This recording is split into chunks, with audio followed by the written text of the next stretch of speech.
yang berkaitan dengan peribadahan umat Israel.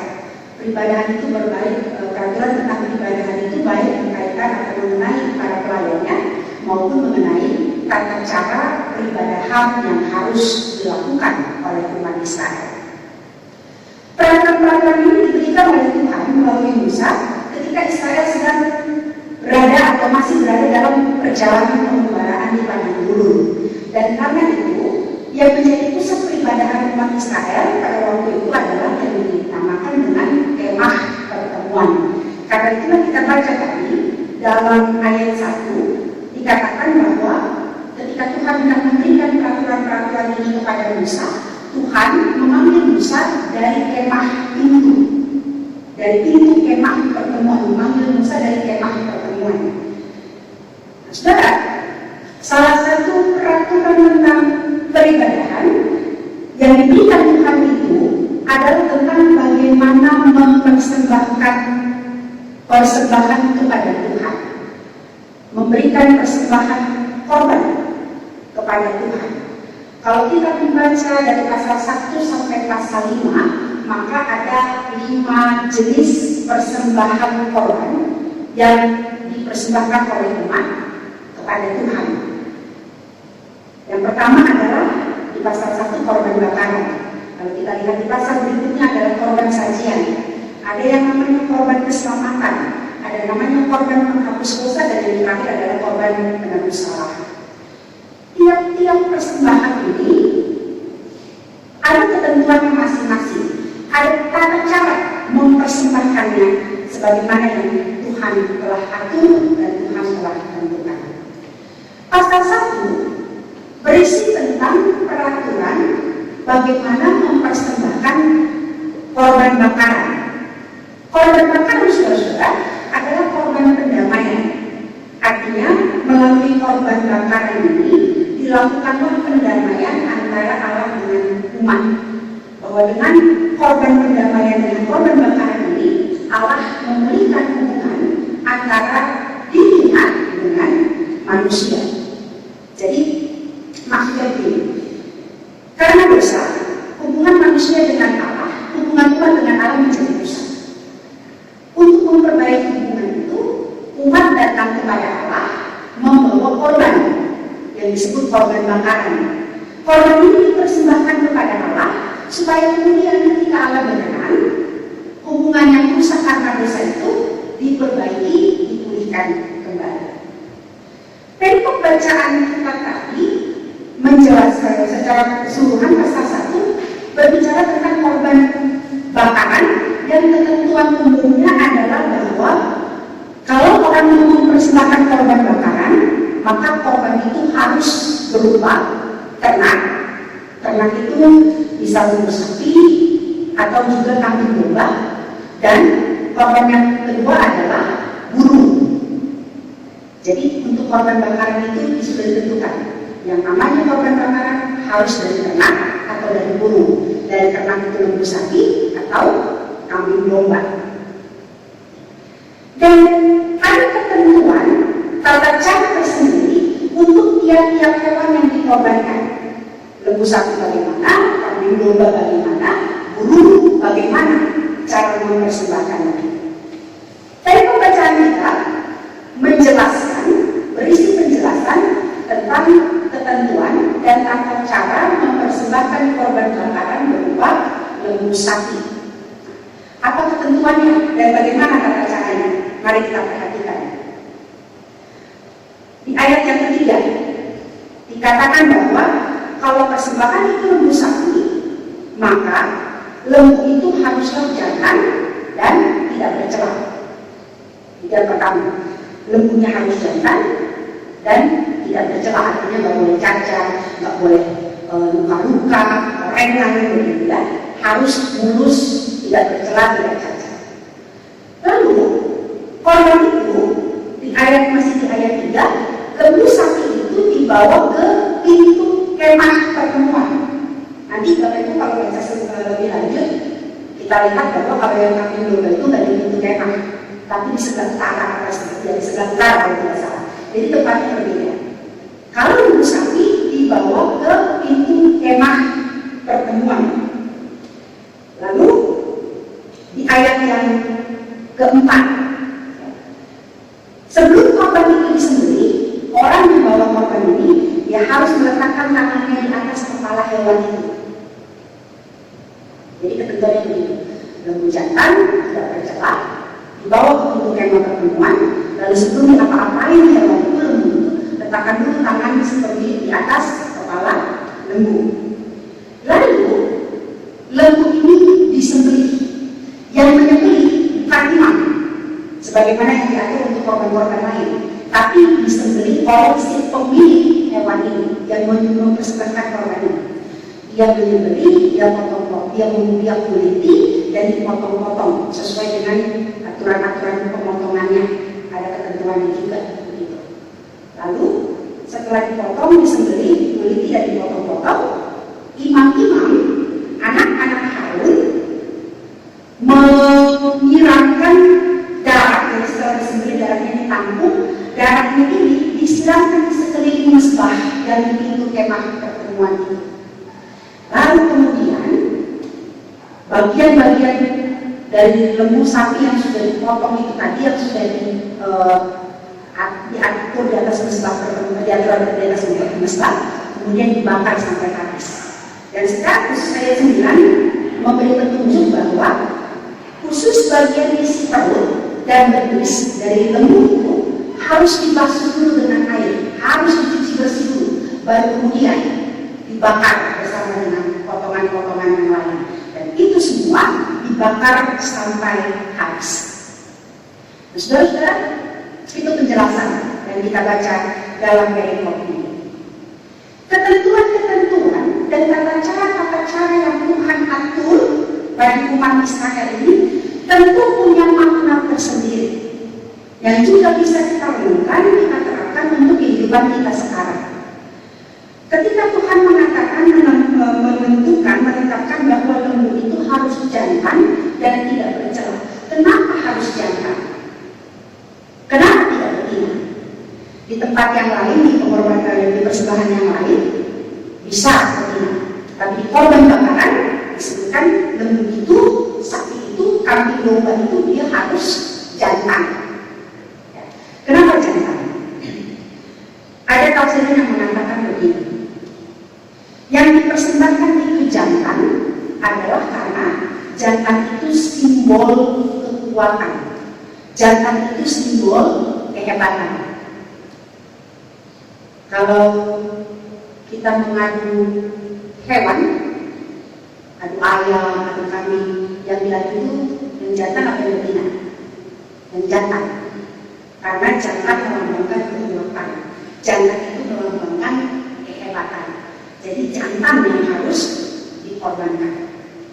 Artinya, kalau ini kita mau renungkan, kita aplikasikan bagi kehidupan kita. Ketika kita membawa korban pendamaian, memohon Tuhan memulihkan hubungan kita dengan Dia, maka yang kita serahkan kepada Tuhan itu adalah hebatnya kita. Kita menganggap bahwa hebatnya kita itu di hadapan Tuhan tidak ada apa-apanya.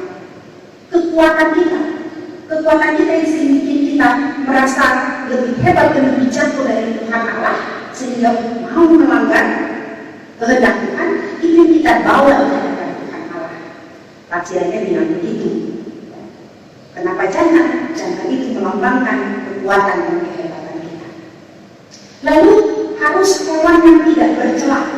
Tidak bercela artinya murni, tulus, bersih. Tidak bercela itu berarti dari semua yang kita miliki, hewan yang dimiliki itu, maka yang tidak bercela itu adalah yang terbaik. Jadi mempersembahkan korban dalam rangka memohon pendamaian dari Tuhan, pemulihan dari Tuhan, adalah kita membawa yang terbaik kepada Tuhan, membawa dengan murni, dengan tulus, dengan hati yang bersih. Membawanya dengan yang dikorbankan adalah yang tidak bercela. Lalu yang kedua, mengapa korban itu dibawa ke kemah pertemuan? Bacaan kita tadi di ayat 3 mengatakan hewan itu, korban itu harus dibawa ke pintu kemah pertemuan supaya Tuhan berkenan akan dia. Jadi korban itu dibawa ke pintu kemah kemah pertemuan supaya Tuhan berkenan atas orang yang datang membawa pengakuan, membawa korban bakaran untuk pendamaian ini. Kemah pertemuan ini, saudara-saudara, adalah tempat dan tanda Allah hadir di tengah-tengah bangsa Israel. Tuhan datang menjumpai umatnya, menjumpai Musa, berbicara kepada Musa di dalam dan melalui kemah pertemuan. Jadi di bawah kemah pertemuan, di bawah ke pintu kemah pertemuan, itu artinya persembahan ini dibawa ke hadapan Allah, dibawa ke hadapan hadirat Allah. Artinya bagi kita adalah bahwa kalau orang mau mempersembahkan korban kepada Allah, yang harus disadari adalah bahwa dia mempersembahkan korban itu di hadapan Allah.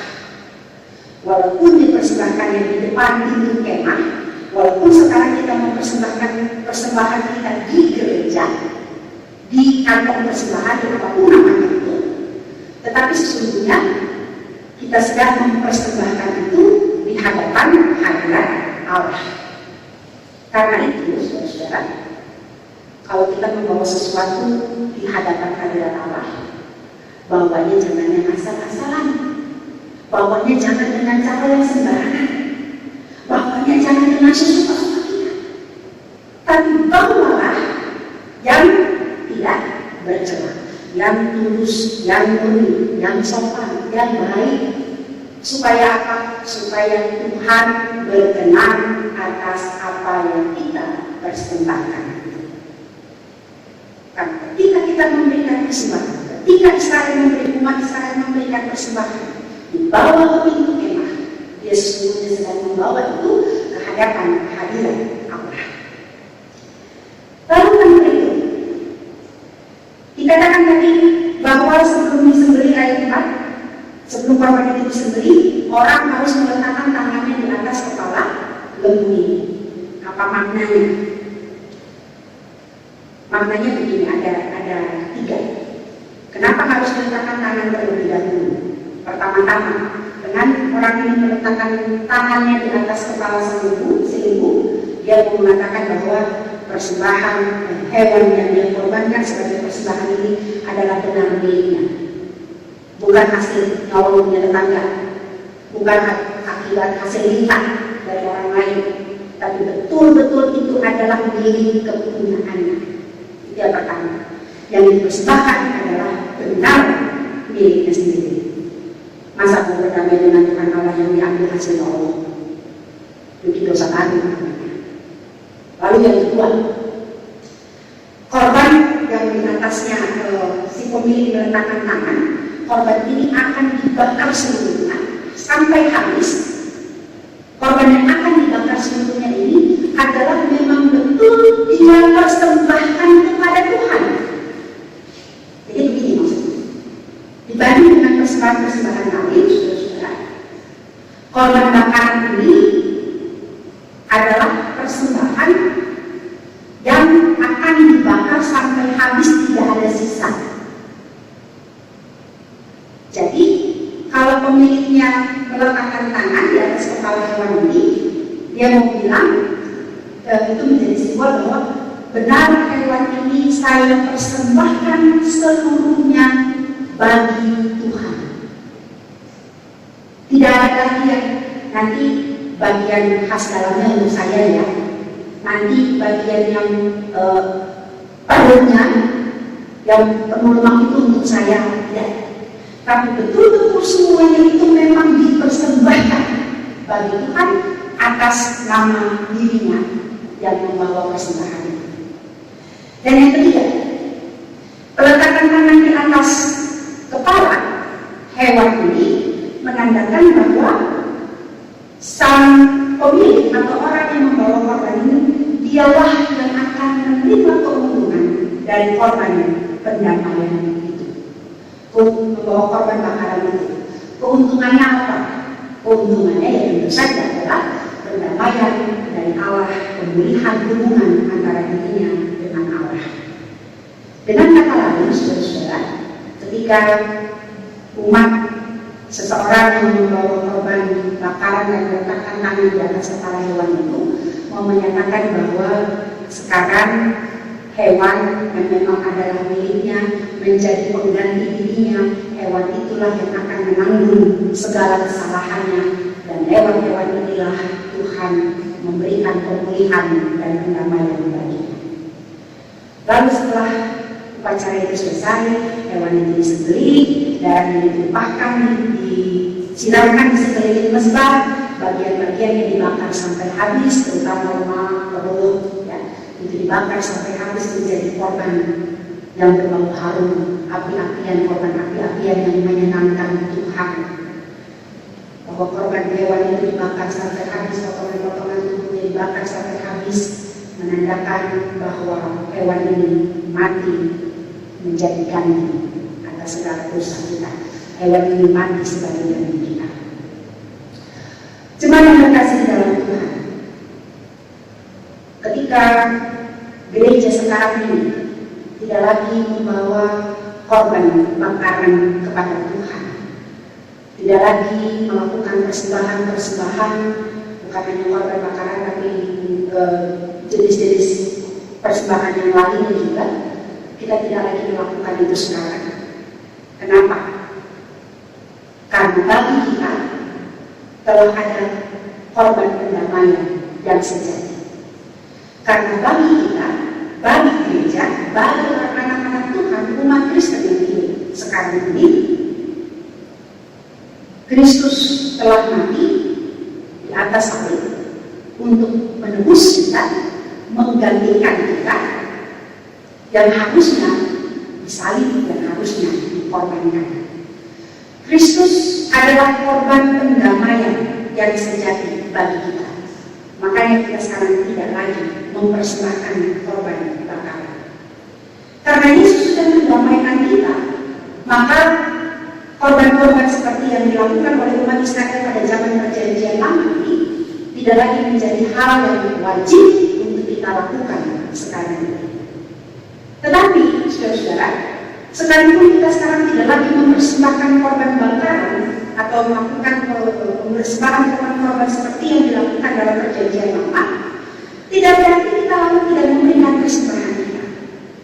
Kita tetap memberikan persembahan kepada Tuhan.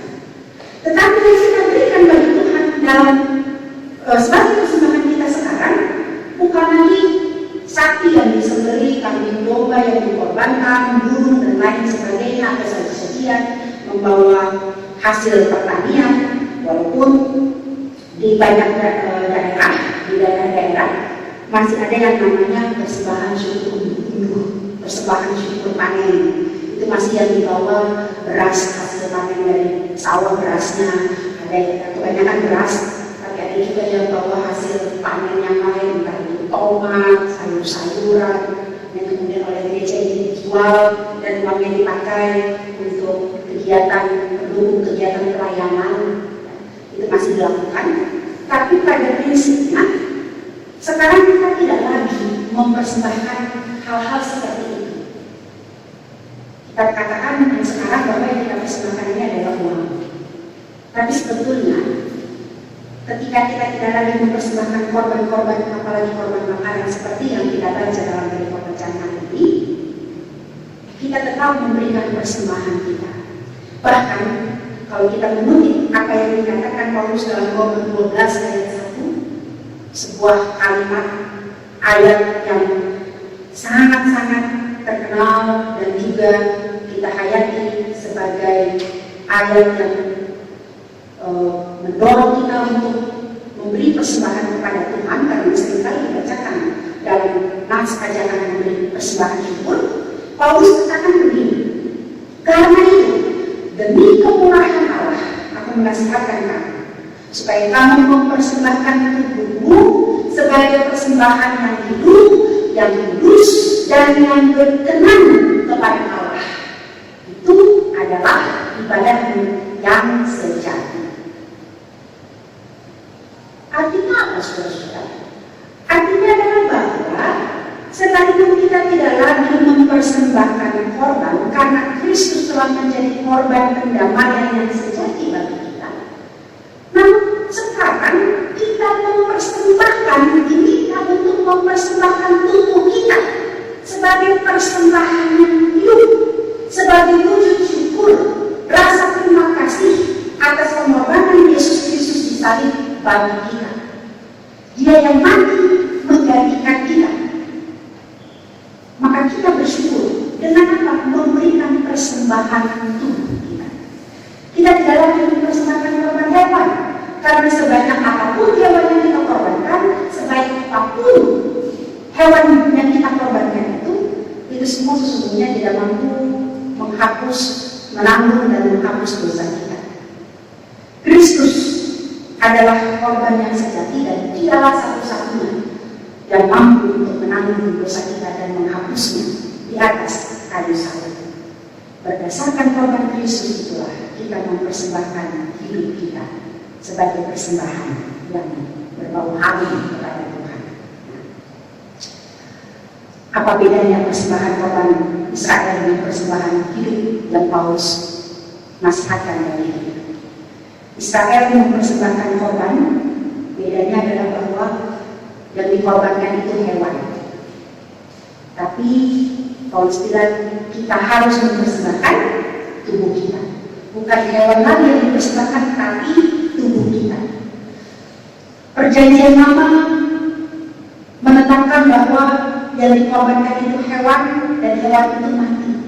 Tapi kita, kata Paulus, mempersembahkan tubuh kita selagi kita hidup. Wujud syukur kita adalah mempersembahkan tubuh kita ini selagi kita hidup, bukan mati. Persembahan syukur kita kepada Tuhan atas pendamaian, atas pemulihan yang Tuhan kerjakan bagi kita, berarti kita mempersembahkan tubuh kita ini selagi kita masih hidup. Saudara-saudara yang terkasih di dalam Tuhan, dengan begitu sebenarnya ketika kita mau mensyukuri pendamaian Kristus bagi kita, ini artinya persembahan kita jauh lebih besar maknanya daripada sekadar hewan korban.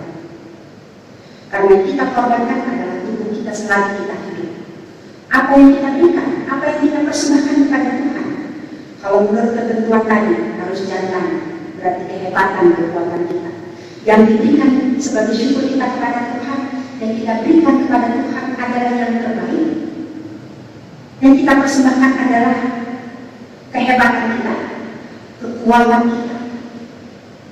Jangan tunggu nanti sudah loyo, kalau saya pakai istilah sudah rente-rente, baru persembahkan diri bagi Tuhan.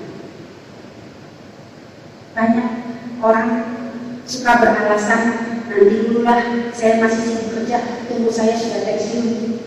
Umur pensiun itu berapa? Umur pensiun itu paling 55 tahun. Kalau pendeta 65 tahun. 55 tahun, 60 tahun itu berarti sudah sakit-sakitan. Sudah mulai penyakit, sudah mulai loko. Kena angin, malam sedikit, langsung masuk angin.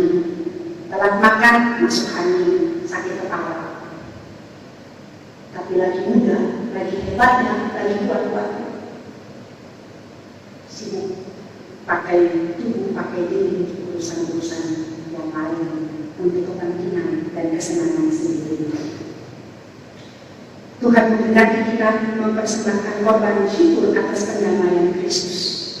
Maka berikan yang terbaik. Yang terbaik itu, yang terbaik itu tenaga kita, waktu kita, fisik kita yang terbaik.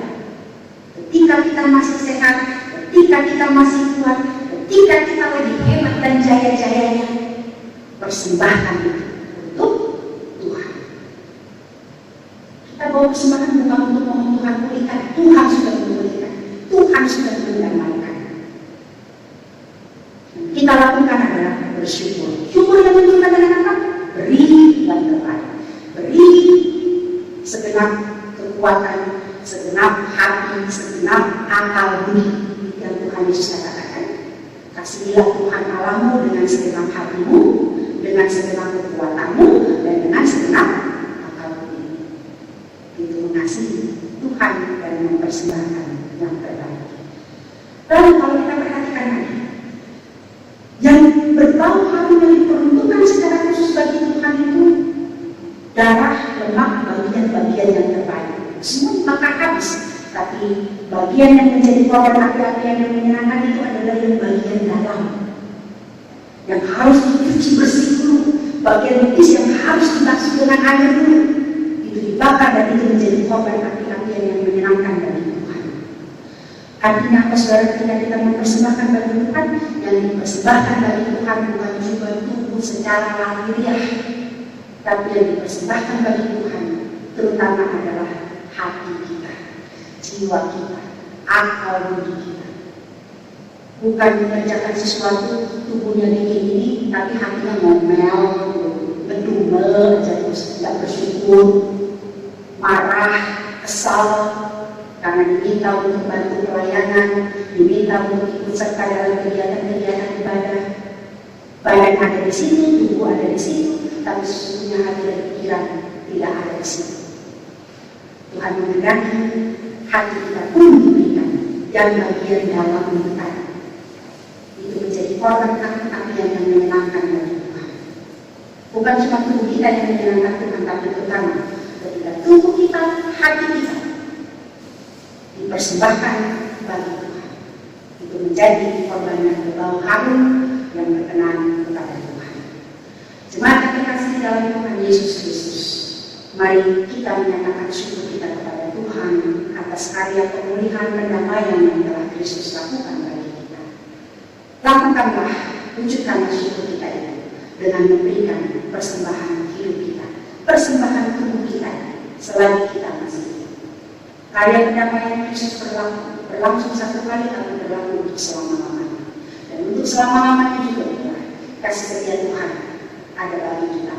Karena bersyukurlah dan persembahkanlah yang terbaik bagi kemuliaan. Tuhan memberkati.